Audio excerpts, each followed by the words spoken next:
How are we today? We're going to be going over my birth story today. And so yeah, we're going to go through it in what I wanted to do, what happened leading up to the birth. So buckle up and I hope you have a good time listening to me. So I'm going to start with my expectations and what I wanted. So my birth plan. To be fully simple, I wanted to be well, I wanted to live, I wanted my baby to be well, I wanted her to live.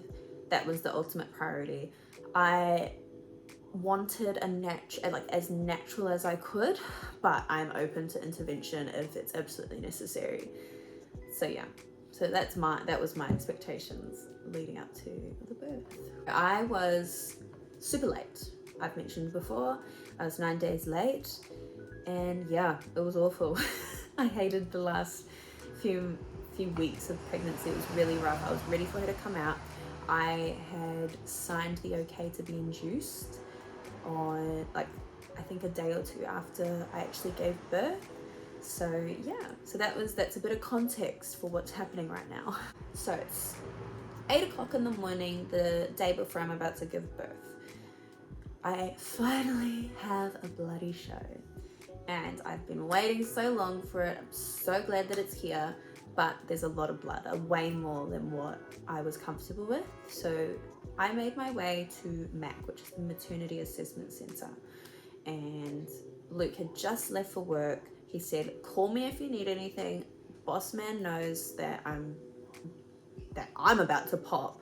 So he's happy if Luke needs to go, obviously. I tell Luke, it's okay, don't worry about it. Let's just wait and see. It could be ages before I give birth. So anyway, I make my way down to the MAC and I talk to the lovely midwife and she basically says to me, oh, I'm pretty sure it's just a bloody show, but take a number and we'll give you a proper assessment shortly. I say, cool, love that. I will wait. And so we waited.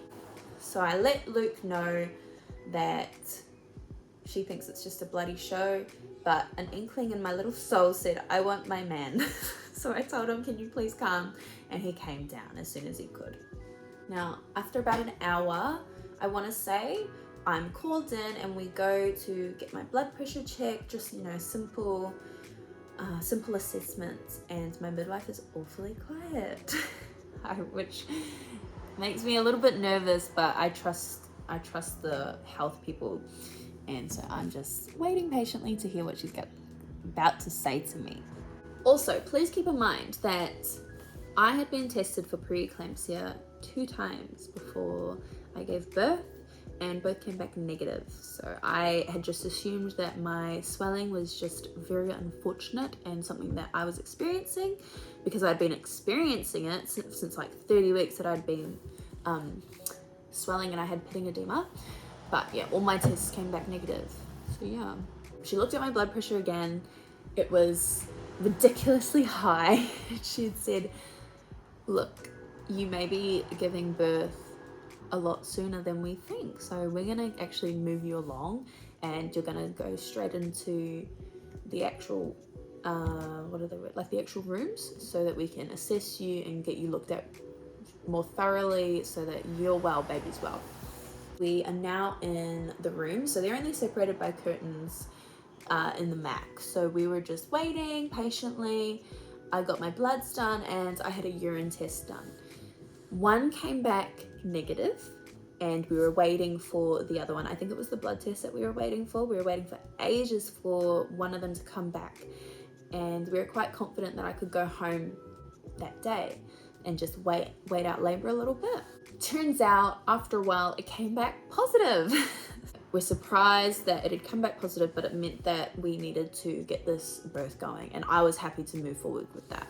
So I signed the document for an induction and they were going to induce me via the balloon and then I would jump on the drip the next day because it's now the late afternoon by the time my blood results have come back.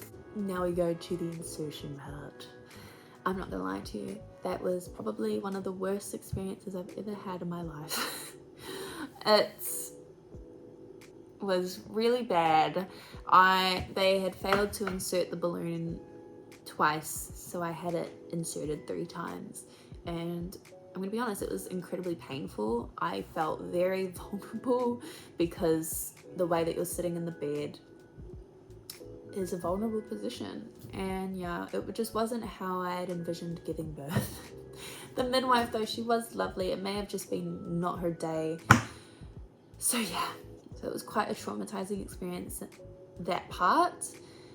And yeah, moving forward into my next birth, if I'm blessed with another baby, I am going to opt for no induction, as safe. Like, I'm still going to be safe and prioritize myself and my baby. But yeah, so moving forward, I would definitely try not to get the balloon just because of that experience. And yeah, that's okay. Once it was in, obviously I was a bit emotional and overwhelmed. Luke was also quite shocked because the first time that they failed, it had come out and blood had sprayed everywhere, and I think some even got on him. So he was also upset and shocked. Also failed the first insertion of my cannula too, which is insane because I'm very easy to stick. So I think maybe they're just having a rough day, but that's okay. We're waiting at this point. Once my cannula and my balloon was done, we were just waiting for a delivery room to be available so that we could get comfortable and spend the night and prepare for baby girl's arrival. I also forgot to mention they checked how far along I was. I was about 3 centimeters. So yeah, they were happy to move things along. And I was happy to move things along too. Now, finally, we moved to the delivery room.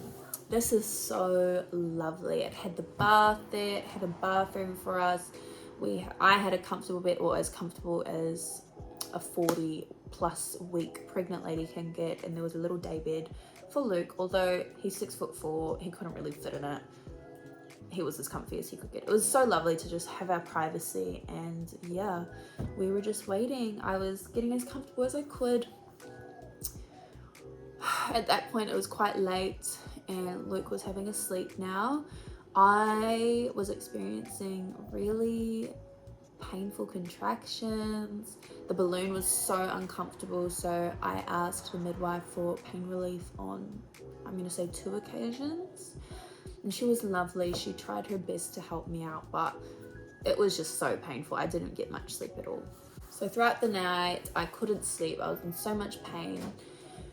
It was not fun. It finally came to changeover or handover, sorry. The midwife hadn't checked me since, so they did handover, and the new midwife was just asking me how I was going, and she had asked if I'd been checked again, and I said, oh no, not yet, but I'm so sore. Like, if we want to see how I'm going, that's all good. She basically said, okay, cool. Also, side note, apparently the balloon is meant to fall out at about 5 centimeters. Apparently, that's what I was told. So I was expecting it to come out, which it didn't throughout the night. So I was just assuming, oh, I'm probably just at 5 centimeters still. Anyways, once the midwife came back to my room, she had said, okay, I'm gonna have a look and see how far along you are so that we can see if we can break your waters. So I said, okay, cool. And I'm laying there ready to get things along, and she looks at me and she says, oh, I can very, very easily like pop this balloon. I'm just gonna go talk to my colleague and see what she wants me to do. Or like I think that they had to have a discussion before they did that. So she comes back and they said, yep, we're gonna break the waters and then we're gonna put you on the drip and we're gonna get this birth going. So yeah, she nicked the waters. Water comes out, it's very warm. Was not expecting it to be warm. Doesn't make sense that I didn't expect that because my internal body temperature is quite warm. But I was really shocked. I was like, oh my gosh, that's so weird. Anyways, that happened. I was on the drip. Things start flying. As in time. They had told me that it would take an hour and a half to fill the bath. And so once she nicked the waters, I had said, oh, can we get the bath going? And she was like, oh, we can wait a little bit. Little did they know. Yeah. The bath was going, but so was I. It was happening so fast. I was once the drip was on, it was like pain was amplified by 1,000. It was so sore, and I still find it so interesting how when you're experiencing a contraction and the amount of pain that you're going through is so intense, but then once you're out of the contraction, you're just talking like, oh hi. I thought it was so crazy. So anyway, I called my mum, obviously. I said, you need to get your butt here, can you please bring me a smoothie as well? And so she says, yes, of course, I'm gonna make my way now. Also, keep in mind, this is the next day. She started coming in like, I think it was like 8 o'clock maybe that I called her and I needed her to come. So it's like peak traffic to get for my mum to get to the hospital. Things are moving. I am in so much pain. I'm starting to feel the urge to push. I'm standing at this point. Luke's trying to talk to me, being like, how can I help you? And I'm like, don't talk to me. I was trying really hard to be patient with him, but I genuinely just couldn't talk to him. It was when I was going through a contraction. When I was out of the contraction, it was fine. But yeah, in the contraction, it was just so intense. And I was really starting to feel the urge to push. So I'm standing and I'm actually pushing. And I'm like, oh my gosh, I don't know what's going over me. I'm pushing. And I'm freaking out because my mum's not here yet. The midwife then moves me onto the bed, and I just want to go on all fours because I am so sore and I feel like that is the most comfortable position for me. My mum finally arrives. She's all happy and ditzy. She's like, hi. She's like, oh my gosh, are you okay? She's like, how far along is she? And they hadn't checked me since. I'm still like pushing, but I'm trying not to push too hard because I know if I do, I will tear, and I was trying not to tear. After my mum asked how far along I was, she got a superior and was just, I think, just giving her the update on how I was going. And the superior said, well, how far along is she? And she said she didn't know. And so they then checked me. Turns out I was 10 centimeters. I was ready to push. And so the superior said, you need to spin around and we're gonna get this baby out. I was gutted because when I was standing, I was like, I need to get in the shower. I need water. I need something to soothe me because I am just using the gas at the moment. And I'm like, I need some more pain relief. Can I have anything more? And she was like, no, you can just have the gas. Obviously it's because I was just further along than I expected and then anyone else expected, so I was only allowed the gas. And I was too far along to go into the shower as well. After they'd realized how far along I actually was, they were like, no, you're not going in the shower. You need to stay right here. I flip over and my mum is on my right, Luke's on my left, and they're just supporting me. The lovely midwives were obviously at my feet and they're encouraging me to push. I'm trying my little heart out to get this baby out, and it just wasn't happening for a minute. Then my mum and my midwife just said, look, she's right there. We can see her. You need to just give one big push. And so I heard that and I said, okay, I'm gonna do it. And so I did one big push and she came flying out. The midwife caught her like a rugby ball. It was so funny. And as soon as she came out, I was like, oh my gosh, so much relief. I was so happy that she'd come after me. And my body just felt so much relief having that finally finished. So I gave birth to beautiful Coco at 9:47 in the morning, and she weighed 3.3 kilos. She was so precious. And yeah, it wasn't too complicated. My total labor was about an hour and a half and I pushed for 17 minutes. So yeah, it was although the balloon situation left me a little traumatized, the whole labor and giving birth was very much relaxed for me. I feel it wasn't too bad and I recovered really quickly. The shower afterwards, oh, so good.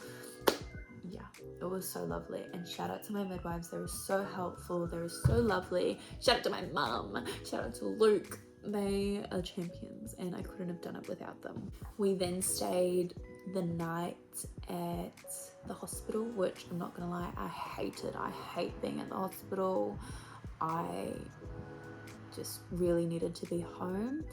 So we managed to get out at, I think, lunchtime. We left the hospital and got discharged, and I was so happy at home. It was such a relief to be in my own bed and have a nice warm shower and just enjoy my beautiful baby with my family at home. So yeah, that was my birth story. I hope you enjoyed listening to me harp on about my birth story. I would give birth again to bring another beautiful baby. I'm now blessed with my beautiful Coco, who's asleep right now. That's why I'm doing this in the kitchen. But thank you for listening. I hope you have a beautiful whatever you're having. Yeah, I appreciate you being here. Mwah.